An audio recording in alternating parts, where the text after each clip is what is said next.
नमस्कार मित्रांनो, एका वस्तीवरून मला कॉल आला. त्या ठिकाणी गेल्यानंतर मी पाहिलं की त्या ठिकाणी कोणता साप आहे. तर मलासुद्धा शॉक लागला की एवढ्या छान घराच्या आसपास एवढा मोठा विषारी साप येऊन बसू शकतो का? हो, बसू शकतो जर तुम्ही परिसर स्वच्छ नाही ठेवला तर.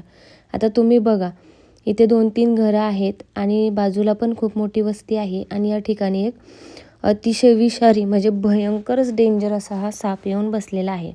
मला त्या मामांनी दाखवलं की साप कुठे गेला आहे. मग मी त्या ठिकाणी माझं काम चालू केलं. हळूहळू करून थोडं पसारा बाजूला घ्यायला लागले. तसंच हे लोक जमलेले सुद्धा बघत होते की साप काही दिसतोय का. पण मला एकही वीट न काढता सगळ्यात पहिला साप दिसला, तो म्हणजे घोणस. सर्वात विषारी भयंकर असा हा डेंजरस साप.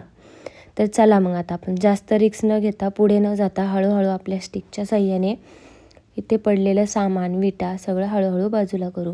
त्यात मला इथल्या बाबांनी सुद्धा खूप छान मदत केली. मग मी हळूहळू थोडं सगळं सामान बाजूला घेतच होते. तेवढ्यात तो अग्रेसिव्ह झालेला विषारी घोणस सापाने आवाज काढायला सुरुवात केली. मग काय, त्याचा आवाज मी तिथं जमलेल्या सगळ्यांनाच ऐकवला. बघा म्हटलं, किती डेंजर साप तुमच्या परिसरात येऊन बसलेला आहे, ते पण घराच्या शेजारी. चला तर मग आपण याला सुरक्षित पद्धतीने रेस्क्यू करे. अरे यार, हा असा कसा रेस्क्यू आहे माझा? माझं नजर इकडं होती आणि जस्ट मी सापाला डिवचून माझ्या बॅगेमध्ये भरणारच होते,